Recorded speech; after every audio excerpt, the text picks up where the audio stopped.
The people who rest well are often the first to break down. Sounds strange, right? But think about it for a moment.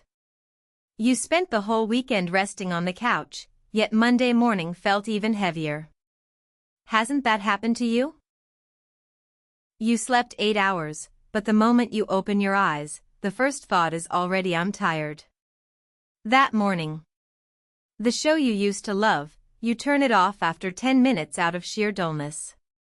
Right now, at this very moment, 1 in 5 modern people is in exactly this state. Not depression, but not okay either. And this state didn't even have a name. This is not a matter of willpower. The fuel in your brain has run out. The problem is, nobody realizes the fuel is empty.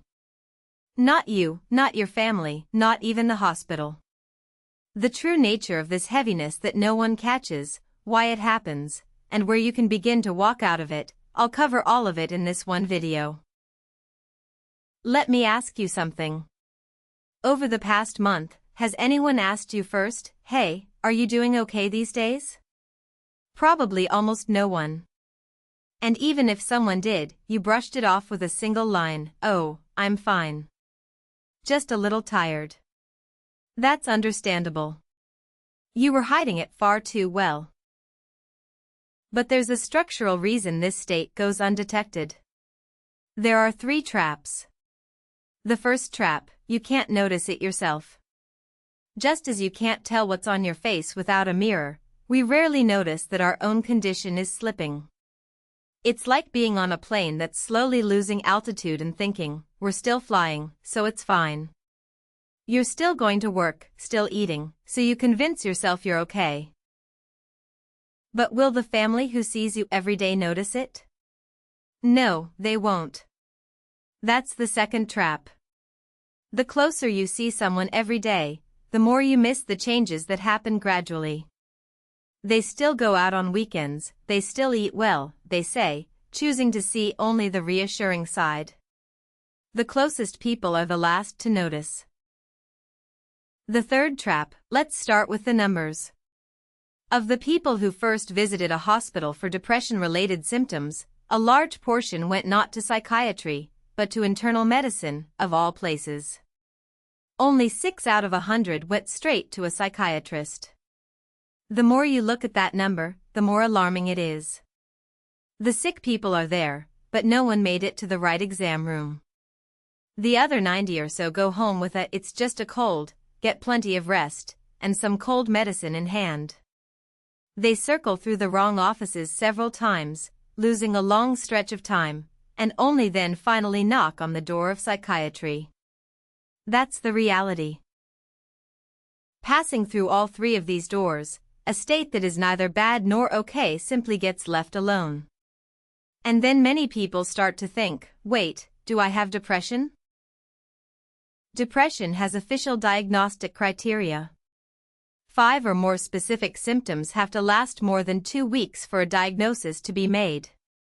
But how about you right now? It doesn't reach 5. It's 2 or 3, but they drag on for a month, 2 months, half a year. Going to a hospital feels like making too big a fuss, but enduring it makes every single day genuinely hard.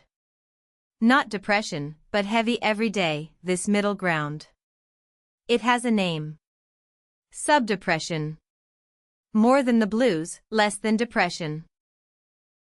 Because no diagnosis is attached, no one catches it, and the person themselves shrugs it off, thinking this much is probably fine. Yet far more people are sitting in this subdepression than you'd think. The statistics say 1 in 5 modern people. And among them, there's one type that's most at risk, the person who keeps the word "I'm fine" on their lips. The seat next to you on the subway, across the meeting room, the people you pass at the cafe. 1 in 5 of them carries the very same weight inside, quietly. They just don't say a word. And one more thing. The first to fall into this subdepression is not the fragile person. It's rather the responsible one, the one with great endurance. If I collapse, the team falls apart. If I sound weak, my family will worry. Everyone else is struggling too, I can't be the one making a fuss. The person who keeps erasing their own fatigue signals with words like these is the first to hit empty. The one who says I'm fine the most is the last to notice and the one who sinks the deepest. So, subdepression now has a name. Then here's the most important question. In this subdepression state, what on earth is happening inside the brain? Why doesn't resting fix it, and why doesn't sleeping fix it? Let me draw it with a single car. From now on, just picture one car in your head. A very ordinary car. But look at the dashboard, and the orange fuel warning light is blinking. And what is the driver saying?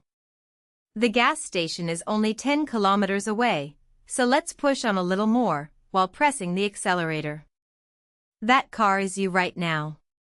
You're going to work, attending meetings, somehow keeping rolling, so you keep driving, telling yourself it's still fine.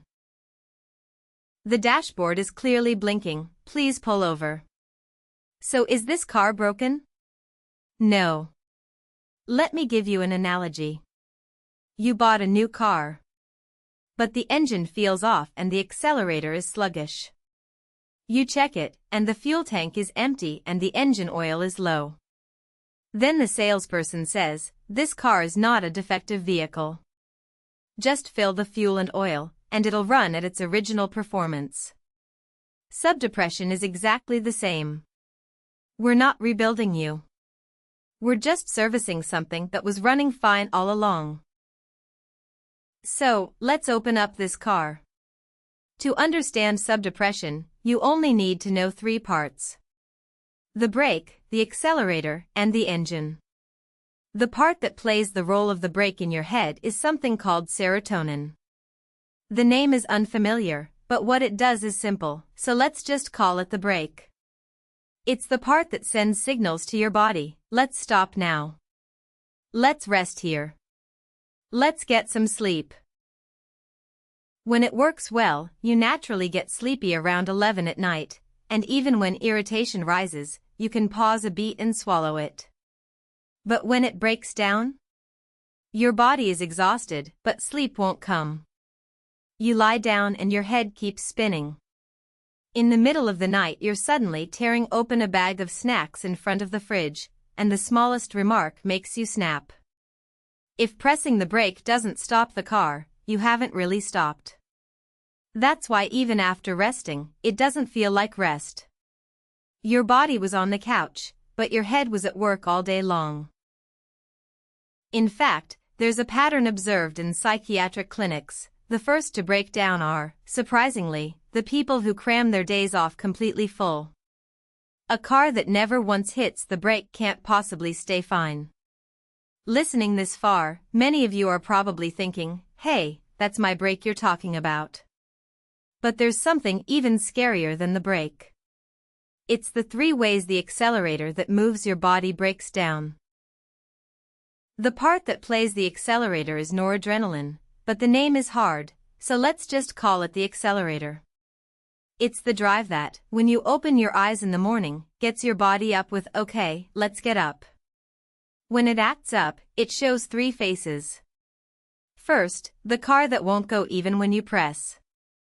Your head is piled with things to do, but your body won't come out from under the blanket. You know exactly what you have to do, but your body won't move. Those who've been through this will know. Second, the car that floors the accelerator with no brake. Your body is wrecked, but you only repeat, I have to do more, I have to go further. A state where you don't know how to stop. Third, the accelerator that spins in place. The engine roars, but the wheels go nowhere. Your mind is desperately anxious and on edge, yet you can't get a single thing done. If even one of these 3 applies, your accelerator is slowly acting up.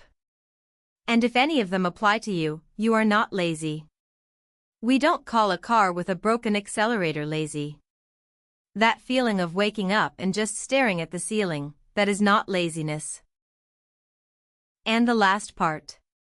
Actually, this is the most important one in today's story. Of the three parts, which do you think shuts off first? Most people say we use the brake the most, so isn't it the brake? But the first to shut off is the engine. The engine is dopamine. Likewise, let's just call it the engine. The heart that actually moves the car. For a person, it's that flutter of wow, this looks fun, I can't wait for the weekend, I want to eat that. When this engine shuts off, the world turns black and white. You turn off a show you loved after 10 minutes, when a friend says let's go to a great restaurant, ugh, too much effort comes first, and even after winning concert tickets, when the day arrives you don't want to go. The state where even good things don't truly make you happy. That emptiness, like you've lost everything you used to love. This wasn't a change in personality, the engine had shut off. The reason the engine shuts off first is that, of the three parts, it's the most precise and delicate. So it's the first to react to outside shocks. And here's why that matters. The very first sign of subdepression comes from right here. Before insomnia, before the lethargy. This was definitely enjoyable before, but lately everything feels dull. This sensation comes first. It's not that you lost your sense of fun, it's that the engine warning light came on first. Does one of the three parts ring true for you right now? The fact that something rings true is itself proof that your inspection function is still alive inside you. So why does this engine shut off? Why do the brake and accelerator wobble along with it? In a car, there's only one reason three parts stop all at once. Fuel. So in subdepression, what is the brain's fuel? Don't be surprised. It's sleep and food. What? So in the end it's the same old advice, sleep well and eat well? You might feel let down. But hold on a second. This isn't a matter of willpower. It's about the physical fuel that runs the machine called the brain. Let me ask you honestly. Over the past week, was there even a single day you ate breakfast properly? And how many days did you fall asleep without looking at your phone in bed? The point is, when even that food and sleep isn't filled, all three parts shut off at the same time. Let me show you a bit more closely. Inside the protein we eat are the raw materials for the parts. Eggs, tofu, bananas, nuts, chicken breast. The components in these foods get converted in the brain into the materials for the brake, the accelerator, and the engine. But having the raw materials doesn't mean the parts make themselves. The factory has to run. And when does that factory operate? Exactly while we sleep. During sleep, the brain isn't just resting. Using the raw materials that came in during the day, it manufactures all night the parts you'll use tomorrow. Good quality sleep is itself the brain's parts factory. So what's the scariest combination? Scrolling your phone at night, falling asleep at 2 in the morning, and rushing out with just a cup of coffee in the morning. No raw materials come in, and the factory doesn't run. For one day, that's fine. After a month, the fuel tank hits bottom. In fact, there's a finding that people who are chronically sleep-deprived have about a 1.5 times higher risk of becoming depressed than those who aren't. This isn't a little tired, it's a state where the parts factory has stopped operating. But why is this hitting people so intensely these days? According to one study, the amount of information a modern person encounters in a single day equals a year's worth for someone 600 years ago. The moment you open your eyes and just look at your smartphone, social media, news, and messages all pour in at once. For each one, you have to make a decision, read it or not, reply or not. The number of good quality decisions the brain can make in a day is fixed, and if you spend them all on trivial choices, you can't use them where it actually matters. You haven't grown weak. You're living in an age where fuel burns hundreds of times faster than before. Now, let's go back to that first car. Do you see now why the warning light was blinking? The fuel tank was empty. No fuel comes in, so the raw materials run short. The materials run short, so the factory can't run all night. The factory can't run, so the brake, the accelerator, and the engine all lose their power. The brake won't grip, so sleep won't come. The accelerator won't press, so you can't get up in the morning. The engine shuts off, so nothing is fun. The three parts didn't break down separately. They all shut off at once because the fuel was empty. It wasn't a willpower problem, it was a refueling problem. Here you might think, but in the end, isn't it about mindset?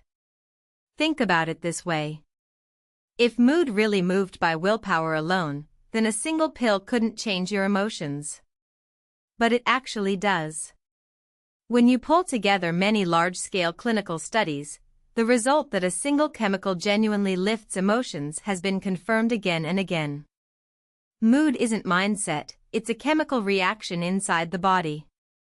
So when someone says, cheer up, think positive, it actually stings and pulls you down further. That's exactly like shouting press harder at a car with an empty tank. Okay, so we know the fuel is empty. Then how do we fill it? Here, the order really matters. Many people make a mistake at this point.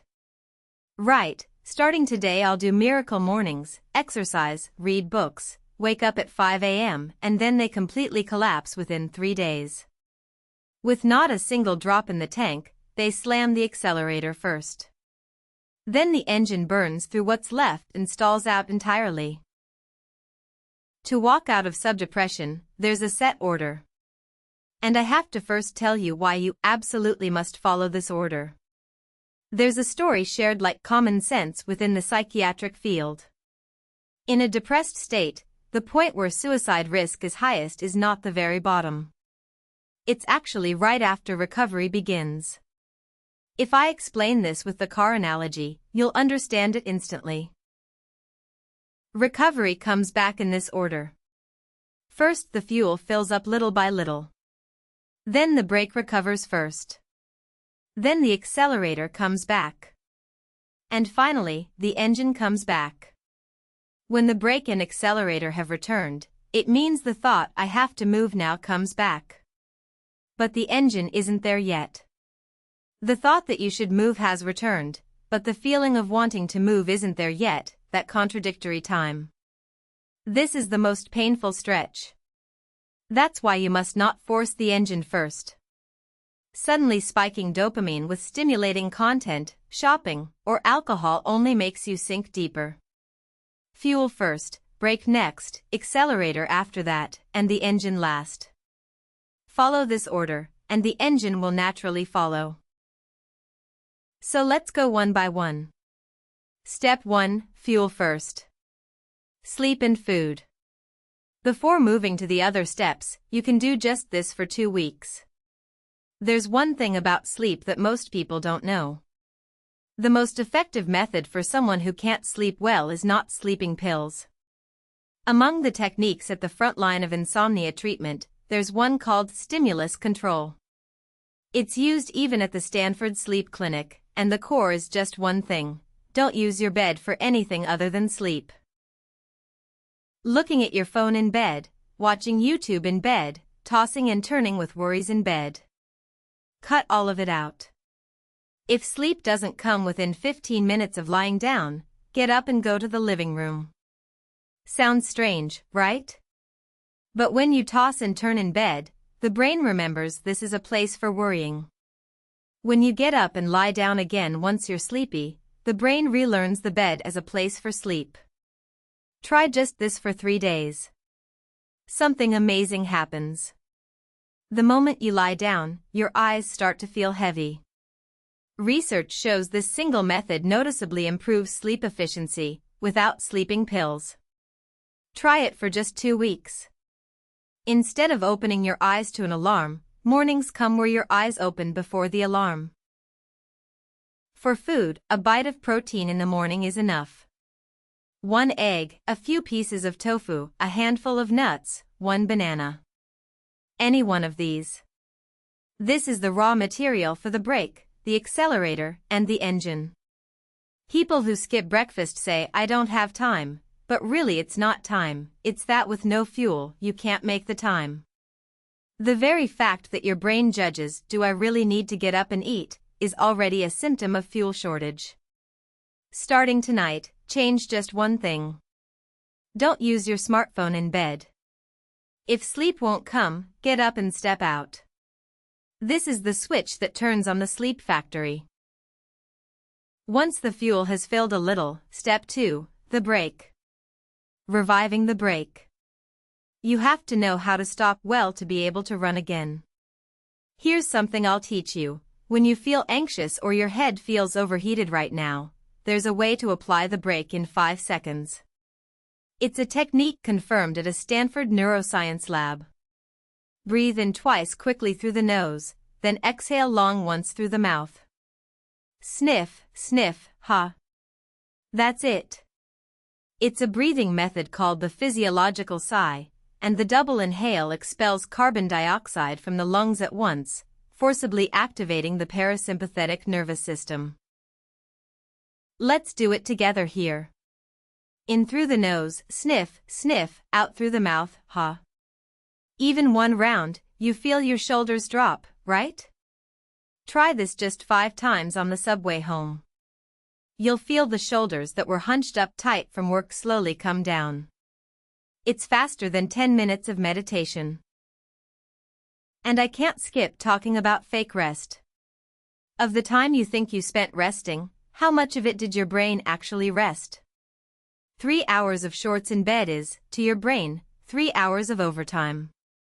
Since I'm resting anyway, I should at least go somewhere, and you do a 4-hour round trip to a tourist spot. That, too, uses the same level of energy as a weekday at work. Real breaking is reducing stimulation. Closing your eyes for 5 minutes and repeating that breathing. To your brain, this is far more substantial rest than 3 hours of fake rest. The act of doing nothing and resting quietly is not laziness, it's the most active thing you can do. This is the key to reviving the brake. On your way home or before sleep, breathe in twice through the nose and out long through the mouth, 5 times. Press that 5-second brake once a day. Once the brake starts to grip, step 3, the accelerator. Reviving the accelerator. The important thing here is that you don't wait until motivation shows up. In psychology, this is called behavioral activation. The principle is not that you act because motivation appears, but that motivation follows once you act first. The brain doesn't weigh the size of the action. It responds to the very fact that you moved. There are even study results showing it's as effective as medication in mild depression. But there's a trap here. When told to act first, most people picture 30 minutes of exercise or an hour of reading. Don't do that. It's like getting on the highway with the tank only 1 bar full. The start has to be really small. Folding back the blanket, washing your face, opening the front door and taking 1 step out. Folding the blanket sounds like nothing, right? But you know those mornings when even folding the blanket felt like climbing a mountain. If you managed it then, that was pressing the accelerator once. That small movement pulls out the next action. You folded the blanket, so you wash your face, you washed your face, so you change clothes, you changed clothes, so you open the front door. The moment you wash your face and look in the mirror, the thought, "What should I do today?" pops up. That's the accelerator starting to turn. By the time you've done these 3, look back, and that lead weight heaviness you felt under the blanket has been cut in half. This is how you press the accelerator, little by little. Tomorrow morning, when the alarm rings, fold back the blanket before you think. Action before judgment. Once you get here, the car starts to move. But there's still one thing left. The final step 4, the engine. The engine may still be off. That's why even when you run, it feels empty. As I said earlier, don't force the engine. When the first 3 steps are running, it follows naturally. You might wonder, doing nothing is the prescription? But this is the real core. When the fuel fills, the brake grips, and the accelerator starts rolling, the engine catches that vibration and turns on by itself. If you force the ignition, you only burn through the fuel that's left. Waiting doesn't mean doing nothing. Keeping the first 3 steps every day is itself the most active thing you can do for the engine. But there is one thing you can try at this stage. Getting what's piled up in your head out into the open. There's a method developed by James Pennebaker, a psychologist at the University of Texas.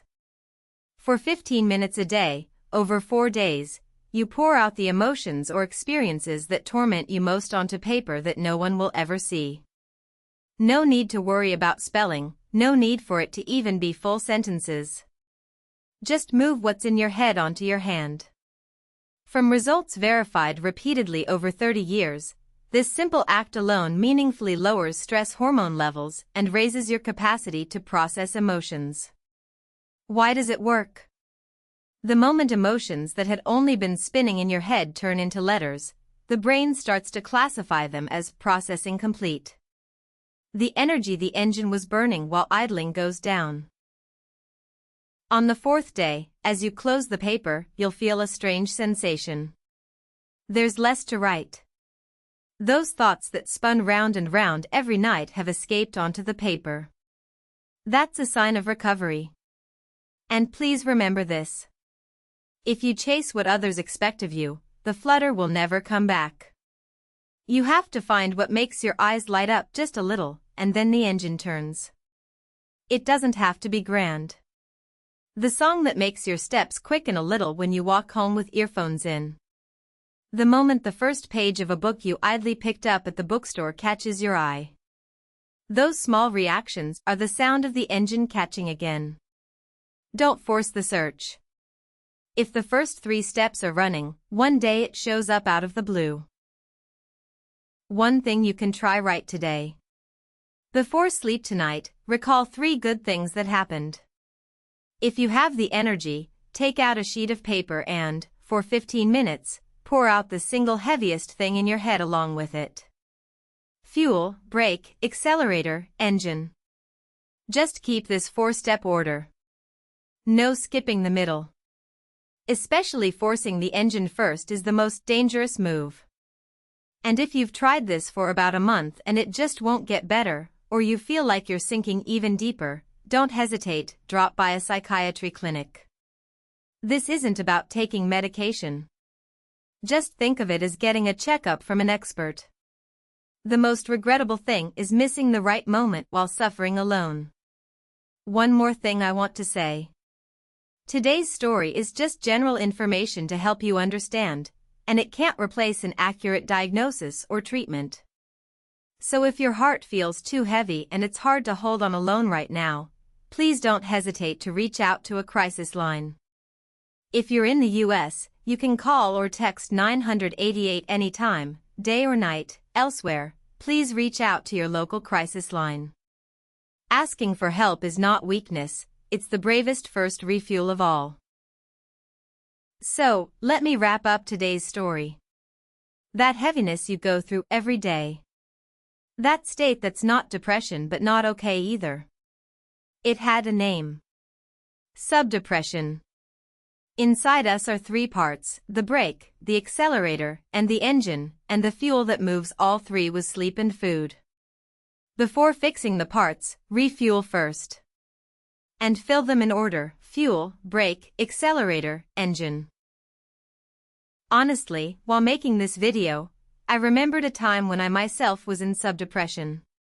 I found myself wondering, would it have been a little different if I'd known this back then? There's a person who first organized this concept of subdepression and the 4 steps of recovery, a psychiatrist in Japan. This person, too, had once gone past subdepression all the way to depression. When he had failed the college entrance exam 3 times and was studying for a 4th, every time he heard the whispers, "That guy's still here, he's practically like the owner of this place," he would berate himself, "I'm a person with no worth in living. One day, walking down the street, the cheerful atmosphere of people laughing and chatting was so unbearable that he tried to jump from a subway platform. He barely held himself back. 25 years later, after becoming a psychiatrist, he said this: "If the word subdepression had existed back then, it wouldn't have gotten that deep." So he created this name. And he put that story into a book called Subdepression. For those who aren't depressed but find every day hard, I recommend reading it slowly. The thing I most wanted to tell you today is this. A person who once stood at the edge of a subway platform created this name 25 years later. Your engine is not broken. You're just pulling into a gas station for a moment. Once you fill up, you can run again. It's okay to start off slowly. Remember this. You are not broken. You're just pulling into a slightly long gas station stop. Once you fill up, you'll be able to run again at your own pace. Thank you for listening all the way through this long video today. Let's meet again in the next one.